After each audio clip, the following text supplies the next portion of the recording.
Matt Wilkinson, Beats1. Julian Casablancas, it feels right and it feels good to kick off the year with new music from you and the Voidz. How are you, man? I'm good, thank you. We just played this track, Leave It In My Dreams, which was the first song that the Voidz dropped. How long has that song been in the can and ready to go? It's never really ready until it's like on the radio, basically. Probably. Which it is now. Could it have been released like a year ago? Probably. Really? Has it been kind of kicking around for 12 months or so then? I mean, it's just, working on music is the easy part. Everything else is just complicated. It's the way it needs to be, man. It's the way that it needs to be. We have a new record, Virtue, which is out March the 9th. Do these two new songs that we've heard so far, would you say that they reflect the overall feel and vibe of the album in full? Not really, no. How so? I think the thing about the record is that there's so many different kinds of songs, and it's always like friends that I've given it to and stuff. It's always a different song. They're like, that song, that's the one. So, is that something that you do then when you finish a record? Do you send it out to friends and family and people and say, hey, here you go, tell me what you think? When I have my shit together, yes. What's the reaction been so far for this one? I guess the people who have responded to me has been good. Maybe people don't like it, don't respond, I don't know. I mean, it makes you feel happy, I guess, when people say, you look good, or you sound good, or the record sounds good, or whatever. I'm a human, so those things sound good to me. You are sounding good. You're looking good. The band is looking tight. The band looked great when they were on Brazilian TV a couple of months ago. You've also got the label as well. One of the reasons, Julian, that I wanted to talk to you and have this chat is because Cult Records is really... it's shaping up to be a really exciting place for new music at the minute. And over the past 12 months, this is your record label. I just feel like you're building something pretty special with these recent signings. And there's a bit of an aesthetic taking shape about the label. Just to introduce it to people who may not be aware of it, do you want to explain where the idea for the record label came from and what you want to do with Cult? The truth is, like a lot of musicians, friends, or even just people that are maybe fans will show me music or bring me music.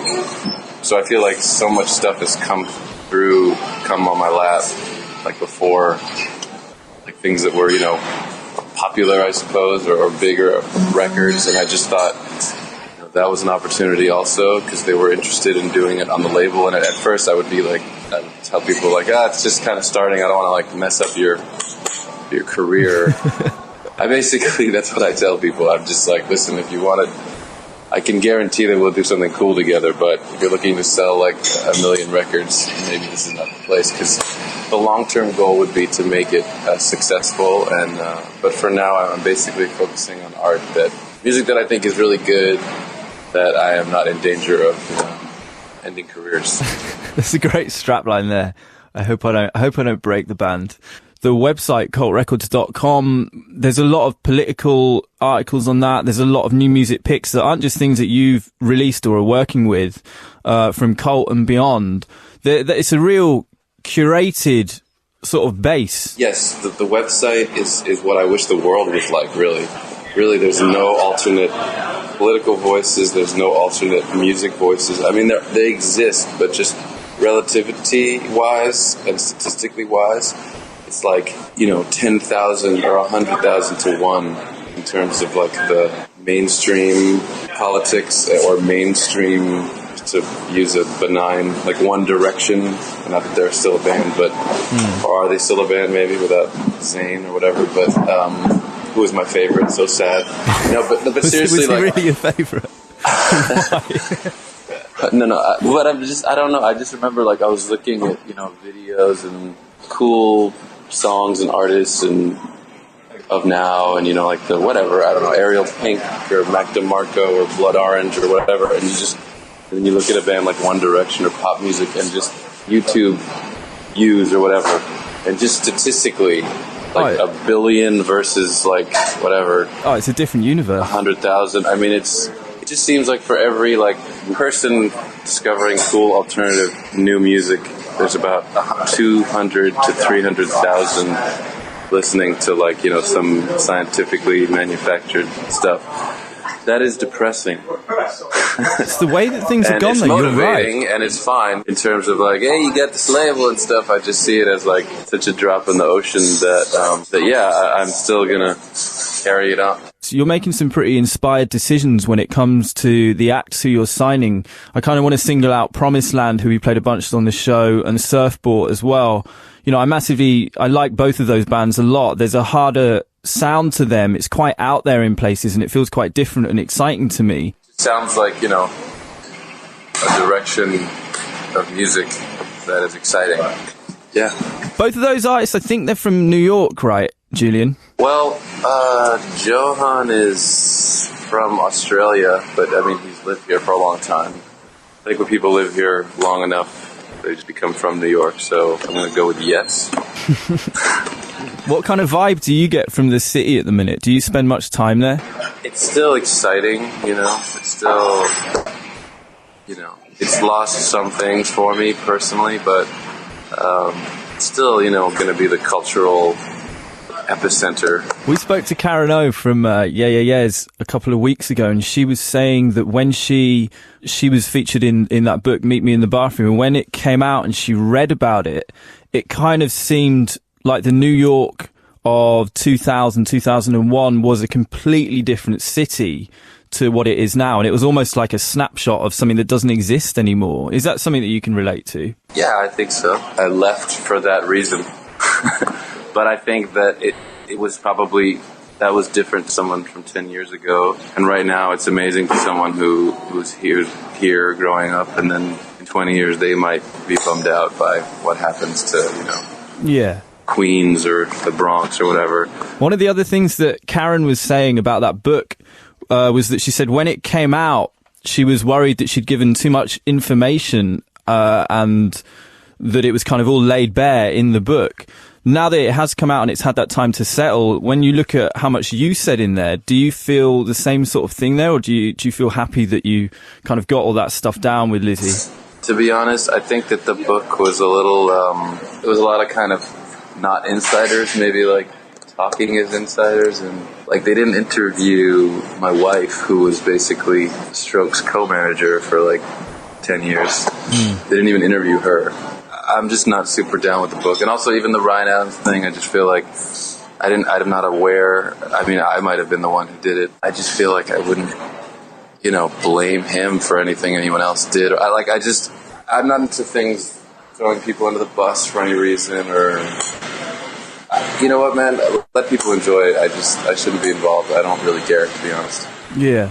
I was pretty surprised at how the Ryan thing played out. I got to say, it felt like, you know, that airing of Dirty Linen in public, from what he was saying, it just didn't really feel it didn't feel right to me to be able to go that far over the top with it. I'm sure I'll run into him, so I don't really, the whole feud thing is so, I'm so not into that. I was like, if you want to like say something to someone's face, that's different, you know, so I don't even pay attention, to be honest.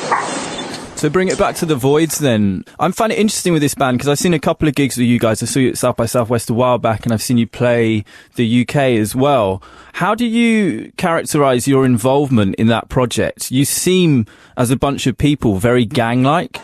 Yeah, I mean, I think we've been playing together for a long time. I think we're on the same length musically, and I think that carries on into other, just culturally, and again, it comes back to the other thing I was talking about. It's like trying to make something that's relevant and interesting and inspiring mainstream.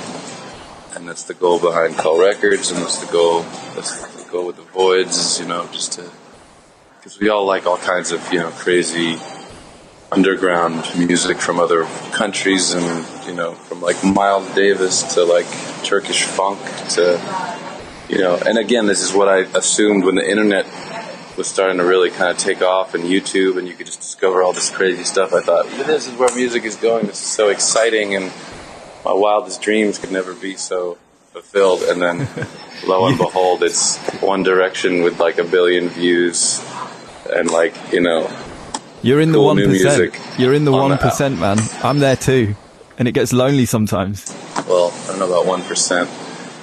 Maybe the Less 3%. or more? 3. Oh, okay, that's right. With that in mind then, do you think that when Tyranny came out in 2014, looking back on that now, I always feel like you need kind of 18 months to really assess how a record did. Do you think that the right amount of people actually got that record and got what you were about with the Voidz at that point? We definitely wanted, again, you want to do something cool and interesting and next level, but you want it to kind of connect with people too. So I think with this record, we were trying to make a record that a larger amount of people would enjoy as much as we loved Tyranny. Bit of house cleaning here. Where do the Strokes fit into your plans for 2018 then? I think that they don't. I mean, we're always kind of talking, and if anything, that would be like 2019, if anything, that zone. Okay. Tell me about this song, Curious, because I want to ask about this sound at the start, and I'm not gonna even attempt to do it. It's kind of like a sample. It's when the vocals come in, and it sounds pretty otherworldly. Do you know the bit that I mean? Yeah. What is that? I do. What is that? Yeah, that's me. No, I'm kidding. Honestly, I thought it was you. I thought it was your voice doing that thing. Yeah, no, I think it's just a keyboard. It's just a keyboard going through some crazy sounds. But just think of it as a Arabian lizard horn. I have no idea. I will do. Great, thank you. Always good to chat to you, Julian. Thanks, man. Here's to 2018. The Voidz are back. Matt Wilkinson på Beats1.